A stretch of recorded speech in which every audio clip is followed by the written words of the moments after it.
Miss Nichols, do you have any questions about your rights that I read to you just a moment ago? Another big update in a shocking case. Former high school biology teacher Maris Nichols, now sitting in front of a judge, now facing more than 24 charges, accused of sexually abusing multiple students at the school she worked at. She's accused of sending explicit videos and even filming explicit videos as well. We have new disturbing details from a grand jury indictment that just came down that now puts this accused bad teacher back behind bars. We're on the case presented by Law&Crime. I'm Chris Stewart.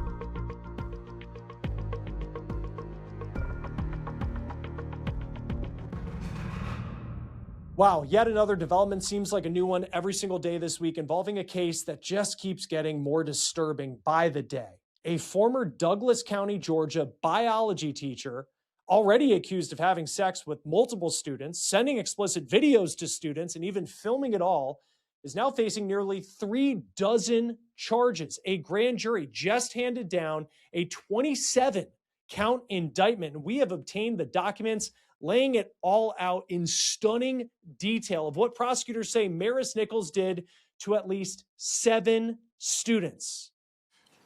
Miss Nichols, because your attorney has indicated that you would like to waive the reading of the warrant, do you have any questions about your rights that I read to you just a moment ago? Former Douglas County High School teacher Maris Nichols made her first court appearance since this indictment on Zoom today. And if you have been following this case, you know the allegations against Nichols were already some of the worst that we have seen in a while. And again, that is saying a lot because we cover cases involving teachers accused of sexual abuse a lot here on Law&Crime. It's a really important topic. It matters a lot to us that we bring these stories to you. So this one standing out, again, says a lot. But we have learned in court today what's new in this indictment, and it is taking this case to yet another new level. So when we first told you about this story, Maris Nichols was facing 2 charges, and now she's facing 27. So let's do a quick refresher here of when this story first began. She was arrested early in May.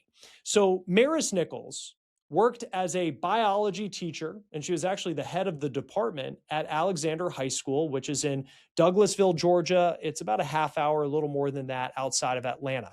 So she was first arrested on May 8th for allegedly having sex with a student in her classroom closet. She bonded out. She posted a $40,000 bond, but investigators kept digging, and it appears at this point that that was allegedly just the tip of the iceberg, because more students came forward. There was a second arrest of Maris Nichols little less than 2 weeks later on May 20th. Prosecutors say that she allegedly sent nude photos and videos to students. She's even accused of using a sex toy on live video calls with minors, and even allegedly showed explicit material to her own minor cousin. Now, after that second arrest on May 20th, her bond was set at $75,000, and she bonded out again. But this time she had strict conditions. And prosecutors say that she violated those conditions allegedly 85 times in 27 days. Now, the motion to revoke her bond was filed last week, but while that was still playing out, a grand jury was looking at this case. And on Wednesday, they handed down a massive indictment, which brings us to Nichols' appearance in court earlier this morning. The appearance was brief. It was via Zoom. She seemed to be in custody at a local jail. This was her first appearance since that indictment. Miss Nichols, because your attorney has indicated that you would like to waive the reading of the warrant, do you have any questions about your rights that I read to you just a moment ago? No, sir. All right. Then Maris Nichols' attorney, a woman named Lauren Draper, addressed the judge. Your Honor, this is an arrest based off of a grand jury indictment arrest warrant that Judge Wallace signed, and now that the case has been indicted by the grand jury, it's our understanding that it is now in the Superior Court's jurisdiction. Mm-hmm. So my client is aware of that. She is aware that Your Honor can only basically let her know what her rights are. We're waiving reading of the arrest warrant. We have a copy of it. So she understands that she's going to have to wait until she sees Judge Wallace. And we actually have motion hearings scheduled for this Monday in front of Judge Wallace. All right. So let's get into what actually landed her back in court and back behind bars, according to this official indictment that was handed down by a grand jury in Douglas County, Georgia.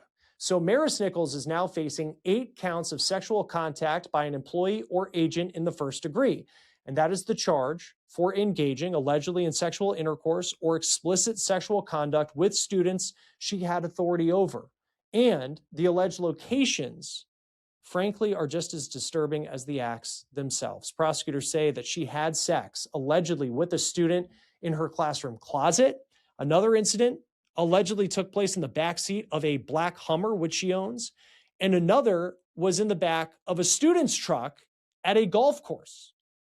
5 counts of sexual exploitation of children. And this charge, it's all significant, but this one's very significant as well. The indictment alleges that Nichols, quote, did knowingly assist in creating a video, a visual medium, depicting a minor engaged in sexual intercourse. 3 counts of cruelty to children in the first degree. Prosecutors say she maliciously inflicted cruel and excessive mental pain by exposing minors to sexually explicit conduct and material. Now, you will recall earlier warrants mentioned a video of Nichols wearing a Jesus Loves You sweatshirt. Now, that video appears to be at the center of these charges.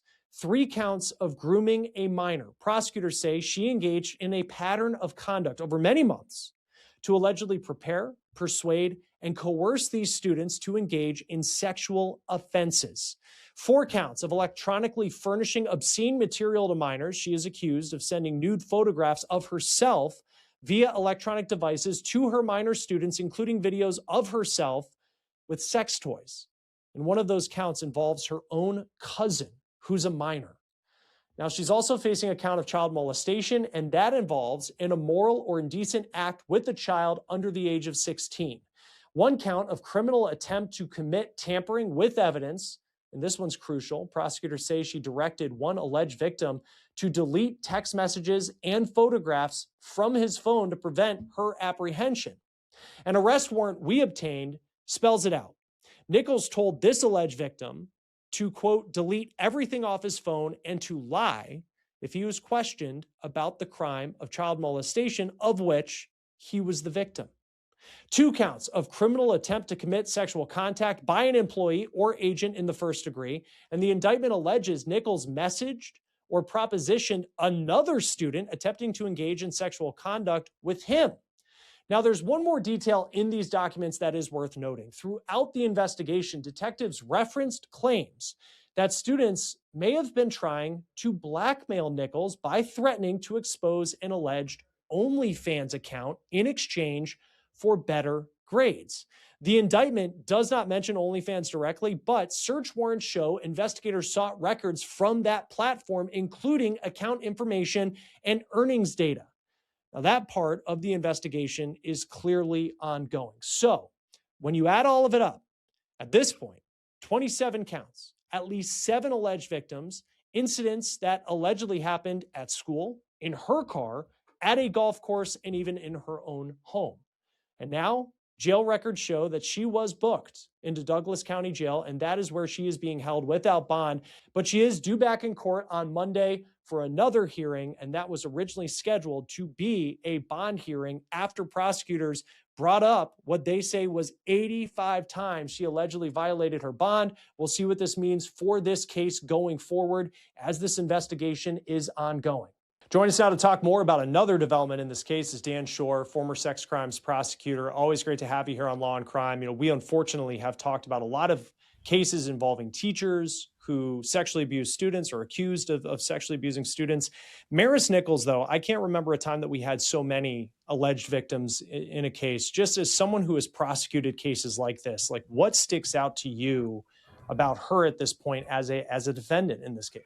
Sure. Well, obviously everyone's innocent until proven guilty, so we'll see what happens as the case proceeds. But it certainly seems like there are a lot of allegations against her involving many students, involving either actual sexual interactions with some or sexual material being sent to them, very explicit photos, things like that.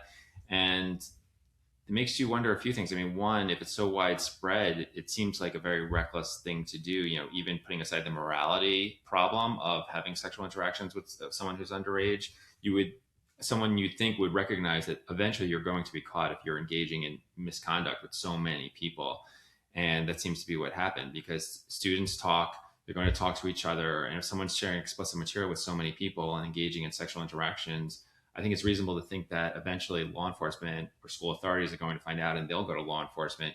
So it seems like, in addition to the morality and the criminal violations here and the traumatic effect it'll have on the students, it shows real recklessness and just a misunderstanding of the consequences of what she was doing, if all the allegations or even some of them are true.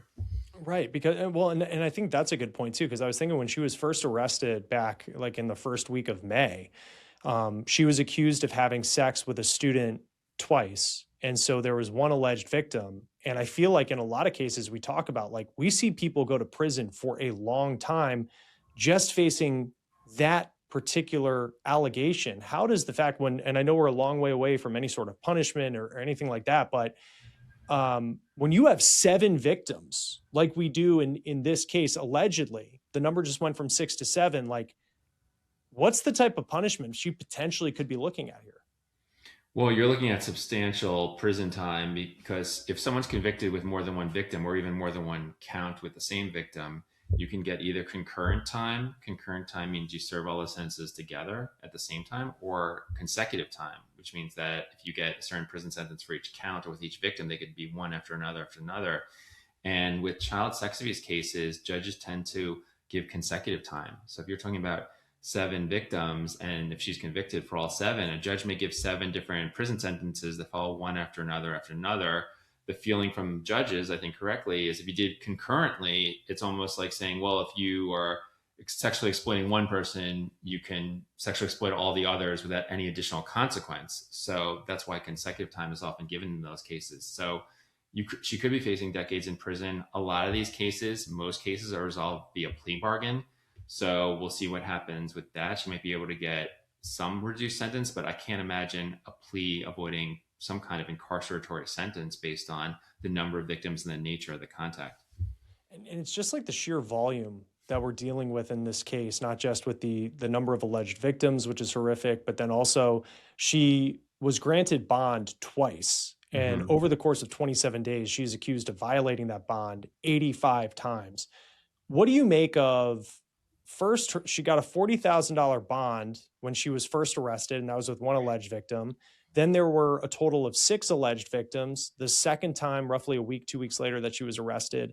And I believe it was a $75,000 bond. She was able to post that. I mean, before even getting into the violations, how common is it for someone to face these type of charges, even before that was still when she was only facing 13 charges. Now it's 27. But even to that point, the fact that she was able to post bond twice, is that something that surprises you?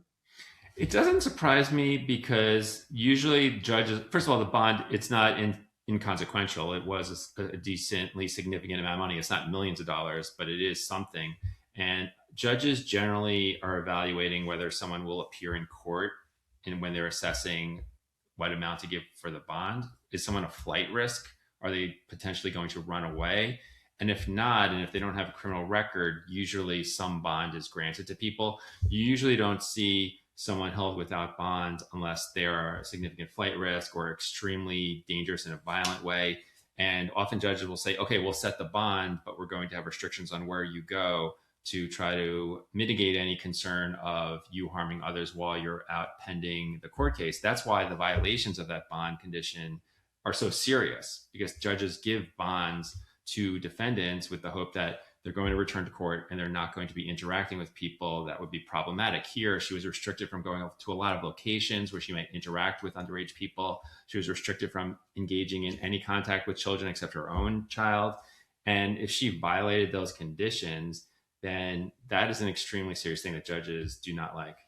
Yeah, she's expected to be in court on Monday, and that'll be for a bond hearing. We saw her at the appearance she had this morning after the grand jury indictment, where she's now facing 27 charges. But to have, I mean, you just see the number 85 times that somebody violates bond, and it's shocking. And then you see what she's accused of doing. Like, she goes to some retail stores, some fast food restaurants. Apparently she was not allowed to do that. How likely is it?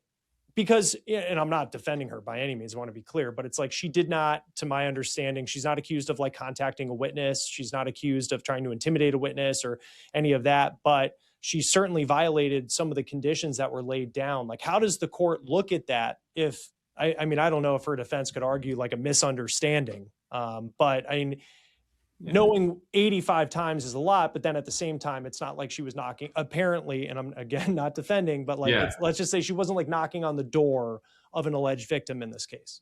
Right. Well, it may sound less serious because, oh, she went to a store, she went to a fast food place, but the seriousness of that is that her conduct that she's alleged to have engaged in over a significant period of time is engaging in with underage people in sexualized ways, both in person and through communication. So part of the point of those restrictions are that she couldn't go to places where she might be able to interact with other underage people, students, maybe either witnesses or former victims. So that's the seriousness of this, that the judge is saying, okay, you don't have to be in jail pending the court case, but you can't go to places where you might have the opportunity to interact.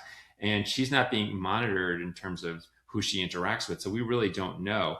I can tell you from personal experience as a prosecutor and being in court a lot, judges do not like someone who violates their terms.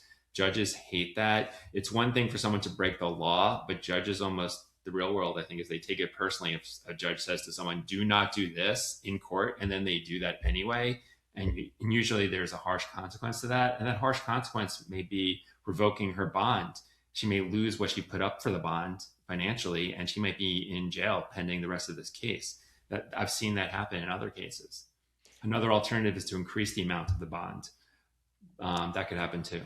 Yeah, and we'll see what happens there. What do you make of just the timeline? I mean, how common is it in a case where, and we see it, I mean, you know, it sometimes can, I'm not saying always, like feels like a throwaway line from law enforcement when they say the investigation's ongoing, and I know that there's still like work being done, but in this case, the number of victims, the number of charges, it seems to be updating daily.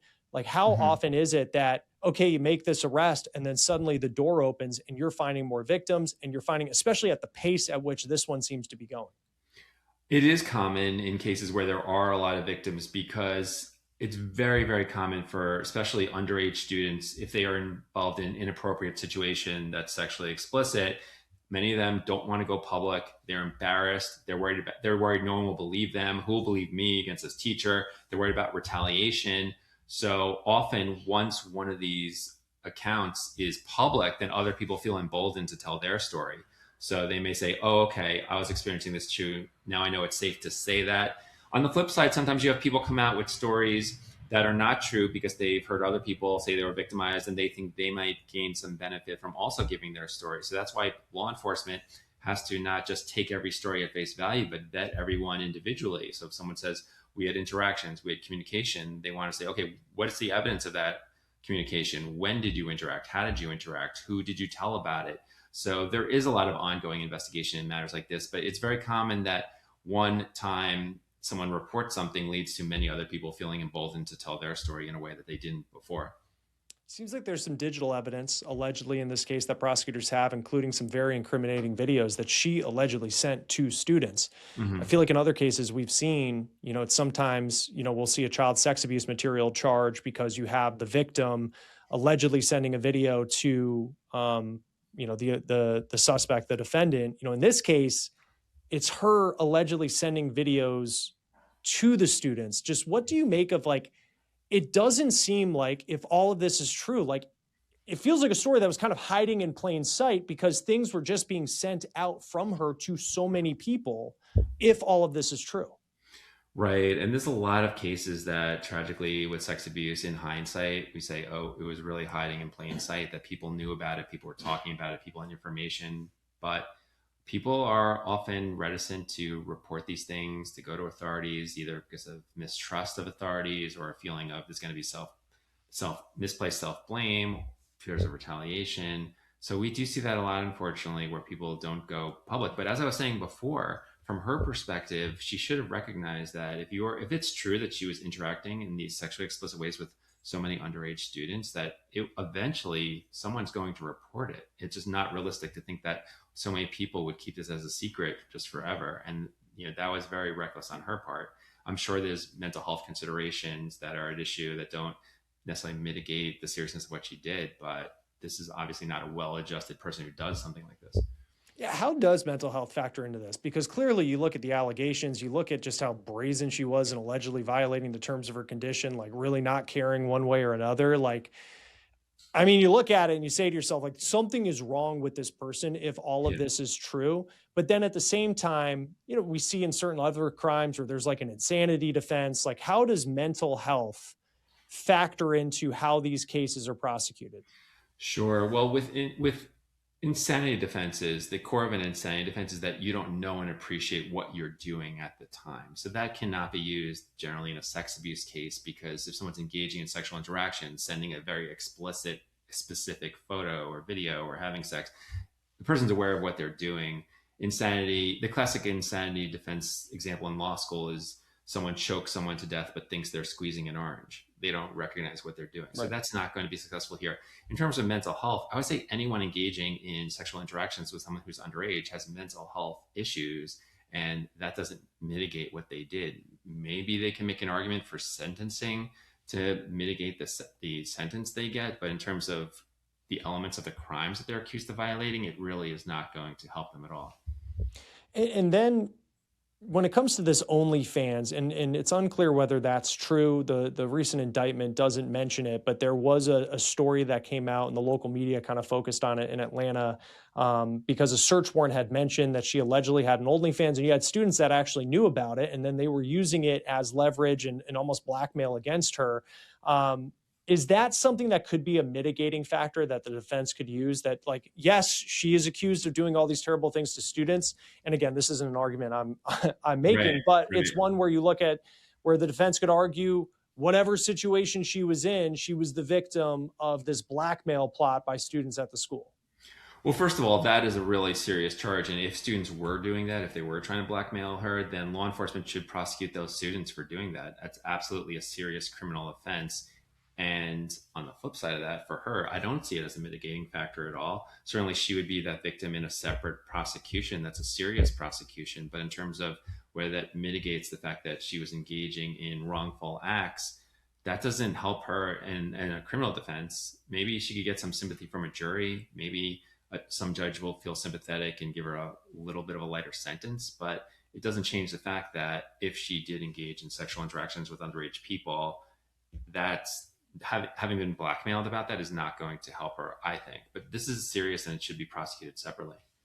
And then just lastly, and this is a question I ask you each time, Dan, or just kind of a topic I bring up, because you do see the comments, especially in a case like this, where the headline has OnlyFans. I think she's also accused of encouraging a student to watch 50 Shades of Grey. She's having sex allegedly with a student in a Hummer, in a golf course, like all of this. And there's kind of this like high five culture that you're seeing in the comments that surround this story, because it is so salacious in a lot of ways. But what is the long-lasting impact you can see and in some of these cases, I mean, some of the alleged victims are under the age of 16 years old. Not that people who are victims of sex abuse who are older, don't have trauma as well, but these are very, very young children who have been allegedly victims of this teacher.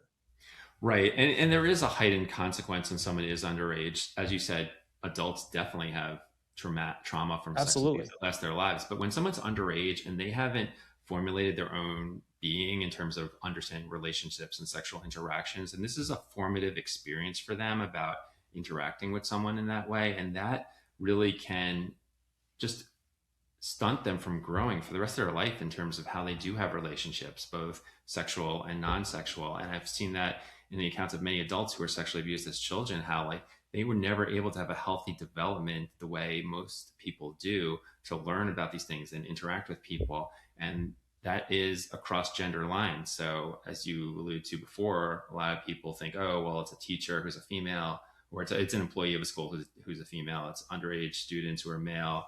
And then people say, oh, I wish that happened to me when I was a teenager. And I think that's really missing the point that it is traumatic. They are victims too. And that attitude is changing. I've been doing this for a long time, and definitely I think society has evolved and see these boys as victims too. And you don't have to be just female to be sexually abused and have traumatic impact. Unfortunately, we see that in many, many boys and men too.